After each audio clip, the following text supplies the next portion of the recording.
साथियों नमस्कार, मैं हूं सुशील तिवारी। आप देख रहे हैं एक सहारा न्यूज। अनुराग यादव के जो हत्यारे हैं उनके घरों पे बुलडोजर चलना है। अनुराग यादव के जो हत्यारे हैं उनके घरों को गिराना है। अनुराग यादव के जो हत्यारे हैं उनकी जो सरकारी ज़मीनों पर कब्जा किए उसको खाली करवाना है, जिसको लेकर के आज फिर से तहसीलदार कोर्ट में एक डेट लगी और डेट पे आज फिर से सुनवाई होना था। यानी कि 27 दिसंबर का आज वो तारीख थी जिस पर जो है पूरे मामले की आज सुनवाई होनी थी, क्योंकि उस मामले की जो फाइल की जो प्रोसीडिंग है उसमें लेखपाल का बयान हो गया है और लेखपाल के बयान के बाद जो प्रक्रिया होती है वो होती है बहस की। यानी कि अनुराग यादव के जो हत्यारे हैं उनके जो वकील हैं, लालता के वकील, राजकुमार के वकील, राजेश के वकील, जो भी ये हत्यारे हैं लालता के परिवार के, उस वकील द्वारा ये कहा गया कि इस पर मुझे बहस करना है। और बहस एक प्रक्रिया भी होती है जब लेखपाल का बयान हो जाता है। बहस के बाद जो फाइल होती है वो सीधे आदेश में चली जाती है। लेकिन आज उस फाइल में क्या कुछ हुआ वो बताएंगे। लेकिन इस दौरान कल की तारीख यानी 26 तारीख में जब मुख्यमंत्री के चेक लेकर के, मुख्यमंत्री का संदेश लेकर के उनके जो है सिपाही गिरीश चंद्र यादव खेल मंत्री जो है परिवार में जाते हैं, उस दौरान जिलाधिकारी जौनपुर दिनेश चंद जी भी जो है अनुराग यादव के परिवार में जाते हैं। तो उस दौरान ग्राम के प्रधान जो लगातार उस परिवार के साथ एक मजबूती के साथ खड़े हैं, ग्राम प्रधान जो है परिवार के हर सुख दुख को अपना सुख दुख मानते हुए उसको उठाते रहते हैं। तो ग्राम प्रधान ने वहाँ पे लगातार तहसीलदार की एक शिकायत कर दी। उसके बाद जो होता है मंत्री गिरीश चंद्र यादव जो है जिलाधिकारी जौनपुर दिनेश चंद्र वो लगातार एसडीएम को बुलाते हैं। उसके बाद उन लोगों में क्या कुछ कानाफूसी होती है। जिलाधिकारी महोदय सीधे तौर पे एसडीएम को बुलाते हैं। तस्वीरें भी आपको हम दिखाएंगे किस तरह से वहाँ उस तस्वीरों में आप देख रहे हैं कि एसडीएम हैं, डीएम हैं और मुख्यमंत्री के जो सिपाही हैं मंत्री गिरीश चंद्र यादव हैं और अनुराग के पिताजी हैं। यानी कि प्रधान के जब तहसीलदार की शिकायत करते हैं उसके बाद ये लगातार ये लोग आपस में बात करते हैं। लगभग 1 से 1.5 मिनट इन लोगों में बात होती है। उसके बाद फिर प्रधान को संतुष्ट करते हैं और सहमति से जो अनुराग के पिताजी हैं वो हाथ जोड़ते हुए सहमति से फिर लोग आगे बढ़ते हैं। दरअसल होता क्या है कि ग्राम प्रधान जो है तहसीलदार की शिकायत करते हैं, कहते हैं कि सर ये मकान कब गिरेगा। यानी कि इस घर का जो सदस्य था, इस परिवार का जो इकलौता दीपक था वो बुझ चुका है और इस घर पर बुलडोजर चलना है, जिसको लेकर तहसीलदार साहब लगातार जो डेट पे डेट दे रहे हैं और इससे परिवार की जो उम्मीद है वो टूट रही है। यानी कि हम लोग को जो उम्मीद लगा कर रखे हैं वो टूट रहे हैं। यानी कि जो घर को तत्काल गिर जाना चाहिए था उसके बाद उस पर डेट पे डेट चल रही है। यानी कि परिवार की जो न्याय की उम्मीद थी वो टूट चुका है। इस पर जो है जिलाधिकारी तुरंत एक्टिव होते हैं और वो एसडीएम को बुला के कहते हैं और उसके बाद जो है मंत्री जी भी कहते हैं कि इस मामले को गंभीरता से लेते हुए सुनवाई करिए। क्या कुछ ग्राम प्रधान ने कहा है वो हम सुनवाते हैं। लेकिन ग्राम प्रधान के इस बयान के बाद से लगातार जो चर्चे हैं वो उठने लगे हैं। ग्राम प्रधान साफ तौर से कहते हैं सर तारीख पे तारीख मिल रही है, ये जो लालता का मकान इसको कब गिराया जाएगा।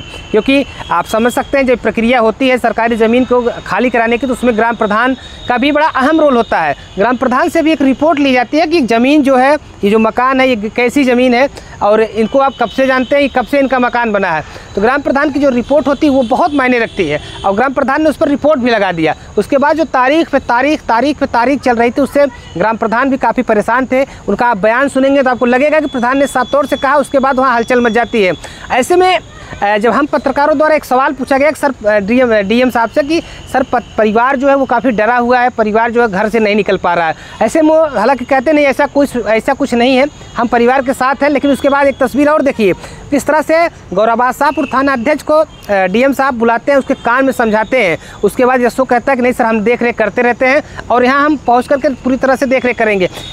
नहीं हम तो कहें डीएम साहब से और डीएम साहब तुरंत बुलाएं एसडीएम साहब को और कहें, वहाँ मंत्री जी भी थे गिरीश चंद, और कहें कि तत्काल उसको जो कार्रवाई हो जैसे भी हो वैसे करके उसको अच्छे से कहीं त्रुटि कागजात नहीं होनी चाहिए और उसको करके उसको कार्रवाई करिए। वो अभी हमारे सामने ही कह गए हैं। आप ही लगातार जो है तारीख पे जाते हैं, परिवार को आप ही देखते हैं। हाँ नहीं, हम एसडीएम साहब से और डीएम साहब से भी हम कहें कि डीएम साहब मंत्री जी से भी कहें कि तहसीलदार बार बार तारीख दे रहे हैं, थोड़ा सा आप उसको ध्यान से देख लीजिए जना वो मकान जो है उनका गिर जाए, ताकि हमारे मृतक परिजनों को, हमारे पूरे प्रदेश को, पूरे विश्व को बात कर रहे हैं, सबको शांति मिल जाएगी। क्योंकि वही निगाहें सब लगाए हैं। जब भी हम जाते हैं तारीख पर सब यही मोबाइल उठा के देखते रहते हैं कि क्या हुआ क्या हुआ क्या हुआ। पूरे प्रदेश, पूरे भारत की बात कर रहे हैं। अब आते हैं तो अन्य प्रदेशों का फ़ोन आता है हमारे पास, तो अब बताना पड़ता है कि नहीं आज जो है डेट पड़ गया, डेट पड़ गया। कई लोग तो एकदम झकझक जाते हैं, कहते हैं कि अरे प्रधान जी बार बार डेट ही पड़ रहा है। हम कहा यार ये देख लीजिए कोर्ट का मामला है और इसमें तहसीलदार साहब थोड़ा सा हिला हिवाली कर रहे हैं, लेकिन आज हम डीएम साहब से कहें कि इसको थोड़ा सा आप अगर हल्का सा देख लेंगे तो ये तत्काल जो है जो कार्रवाई होनी है हो जाएगी। क्या कुछ कहा डीएम साहब ने इस पे, जो है संबंधित अधिकारियों को? नहीं देखिए, एसडीएम साहब को बुलवाएं, वहाँ पे अनुराग के पिताजी थे, हम वहाँ पर थे, डीएम साहब थे और गिरीश चंद मंत्री जी थे। कहें कि उसका जो है तत्काल उसकी कार्रवाई करिए और जो कागजात है अच्छे से करके उसको कार्रवाई आगे बढ़ाइए, उसमें हिला हिलारी नहीं होनी चाहिए।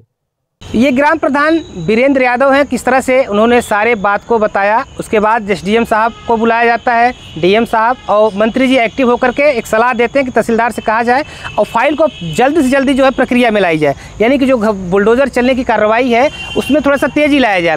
ग्राम प्रधान ने कहा, लेकिन आज की जो तारीख थी 27 दिसंबर की तारीख में जो सुनवाई होना था, जो बहस लालता के वकील करते सरकारी वकील से, वो नहीं हो पाई। कारण क्या था? कारण ये पता लगा कि आज जो 27 तारीख है, हमारे देश के जो पूर्व प्रधानमंत्री थे मनमोहन सिंह जी, आज वो हम लोग के बीच में नहीं रहे। इसकी वजह से तारीख लग गई और बार का जो चुनाव चल रहा है वकीलों का, उसका भी एक कारण था। तो आज फिर से तारीख लग गई, लेकिन इसका असर क्या था? जो ग्राम प्रधान ने डीएम से कहा, ग्राम प्रधान ने जो मंत्री से कहा, उसका असर ये देखने को मिला, जो तारीखें एक हफ्ते में लगती थी उस तारीखों को ज़्यादा लंबा न करते हुए 2 दिन का गैप रखते हुए फिर से 30 दिसंबर को तारीख रख दी गई है।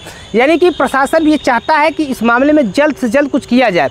लेकिन अब कारण क्या है? क्या ऐसा कानूनी पेच फंसा है कि मामला जो है सामने नहीं आ पा रहा है? ऐसे में अगर लालता के जो वकील हैं, अगर वो इस बहस से भागना चाहते हैं तो नहीं भाग पाएंगे, क्योंकि जो कानूनी प्रक्रिया है, जैसा कि इसके पहले एडवोकेट ने बताया कि जो अगर लालता के वकील भागते हैं तो 1 से 2 तारीख तक उनको मौका दिया जाएगा। उसके बाद तहसीलदार का पावर है, मजिस्ट्रेट का पावर है, वो अपने हिसाब से उसको खारिज करते हुए आदेश कर देगा। तो फिलहाल ये कार्रवाई जो अभी तक रही वो हम आपको बताएं, क्योंकि प्रधान ने जो शिकायत किया उसका असर देखने को ये मिला कि तारीख लंबी नहीं पड़ी और इसको जो है 30 दिसंबर को इस पर बहस होगा। क्या कुछ बहस होता है?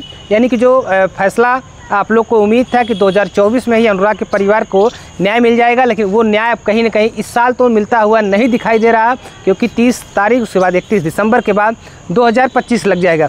2025 में हो सकता है कि लालता का परिवार और भी बुरा दौर से गुजरे, क्योंकि जिस तरह से निर्मम हत्या की है उसने अनुराग यादव को गला काट करके, उसकी सज़ा तो उसे भुगतना ही भुगतना है। तो 2025 में अब ये मामला हमको जाता हुआ दिखाई दे रहा है, क्योंकि अगर 30 दिसंबर को फाइल आदेश में भी होती है, तहसीलदार आदेश भी करते हैं, तो भी कार्रवाई कहीं ना कहीं 25 दिसंबर में चली जाएगी। फिलहाल सारी जानकारी हम आपको देते रहेंगे। इसके लिए आपको हमारे चैनल पर बने रहना होगा। चैनल को सब्सक्राइब करेंगे अगर आप नए हैं, अगर आप पहले से हैं तो आप लगातार अपडेट पाते रहेंगे। सबसे पहले सबसे तेज़ अपडेट हम लेकर के आपके साथ आते हैं। और जैसे भी 30 दिसंबर को कुछ भी कार्रवाई होती है, कोई भी फाइल में हलचल होती है, तो आपके साथ हम फिर से मिलेंगे और फिर से सारी जानकारी आपको शेयर करेंगे।